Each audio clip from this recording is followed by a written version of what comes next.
नमस्कार। दिन भर की मुख्य खबरों में आपका स्वागत है। दिल्ली के उप मुख्यमंत्री मनोज सिसोदिया ने मंगलवार को एक बड़ा बयान देते हुए कहा कि दिल्ली में कोरोना वायरस का कम्युनिटी ट्रांसमिशन हो रहा है, लेकिन केंद्र के अधिकारी कह रहे हैं कि दिल्ली में भी कम्युनिटी स्प्रेड नहीं है। सिसोदिया ने कहा कि दिल्ली वालों के लिए समस्या पैदा हो जाएगी। अगर ऐसी ही गति से मामले बढ़ते रहे तो हम बेड की व्यवस्था कहाँ से करेंगे।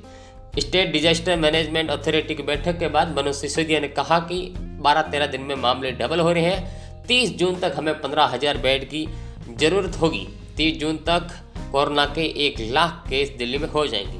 31 जुलाई तक हमें 81,000 बेड की जरूरत होगी। तब तक दिल्ली में 5.5 लाख के आसपास केस हो जाएंगे। आपको बता दें कि इससे पहले दिल्ली के स्वास्थ्य मंत्री सत्येंद्र जैन ने भी कम्युनिटी ट्रांसमिशन की बात की थी, लेकिन केंद्र के अधिकारी इसे अस्वीकार करते रहे। बढ़ते अगली खबर की तरफ, जहां दिल्ली दंगों को लेकर दायर की गई चार्जशीट में बीजेपी नेता कपिल मिश्रा का जिक्र नहीं किया गया है।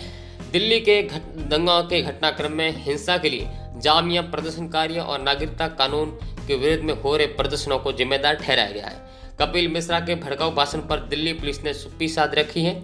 CAA के खिलाफ हो रहे प्रदर्शनों के दौरान बीजेपी नेता कपिल मिश्रा का रास्ता खाली करवाएंगे की धमकी का इसमें जिक्र नहीं किया गया है।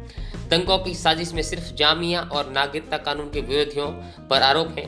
आपको बता दें कि हिंसा से पहले कपिल मिश्रा उत्तर पूर्वी दिल्ली में गए थे। वहां CAA के खिलाफ प्रदर्शन कर रहे लोगों के खिलाफ भाषणबाजी की थी।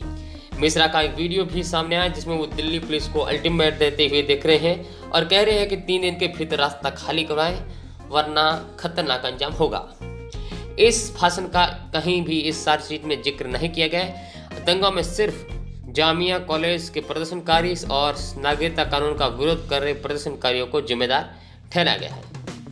अगली खबर का रुख करते हैं, जहां अमित शाह ने आज पश्चिम बंगाल के लिए डिजिटल रैली किया और उसमें कहा कि पश्चिम बंगाल देश का एकमात्र ऐसा राज्य है जहां राजनीतिक हिंसा का कारोबार तेजी से फैल रहा है। अमित शाह ने कहा कि भले ही हमने लोकसभा में 303 सीटें जीती है, लेकिन मेरे लिए सबसे अहम 18 सीटें हैं जो हमने पश्चिम बंगाल से जीती है। और साथ ही साथ उन्होंने ये भी कहा कि जिस दिन पश्चिम बंगाल में बीजेपी की सरकार बन जाएगी उसके कुछ ही देर बाद यहाँ आयुष्मान भारत योजना शुरू की जाएगी।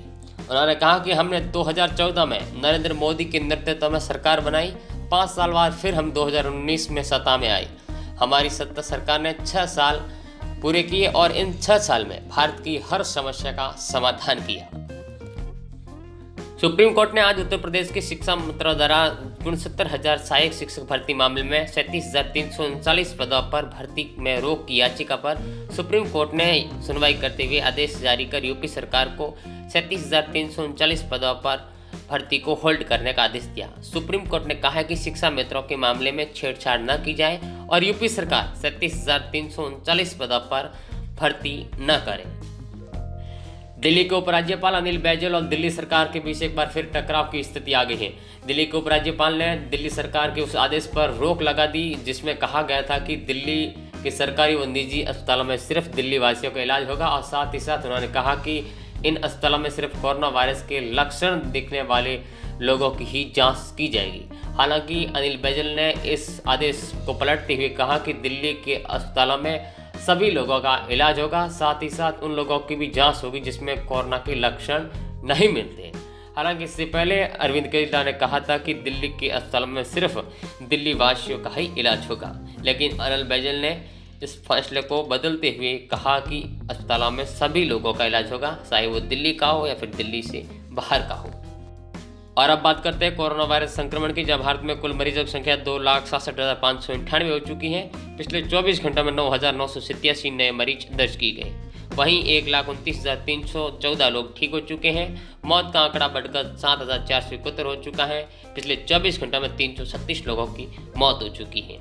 भारत में सर्वाधिक मामले पिछले 24 घंटों में महाराष्ट्र में 2553 नए मरीज आए, वहीं दिल्ली में 2279, तमिलनाडु में 1562 नए मरीज आए। वहीं पिछले 24 घंटों में महाराष्ट्र में 109 लोगों की मौत हो चुकी है, दिल्ली में 113 और तमिलनाडु में 17 लोगों की मौत हुई है।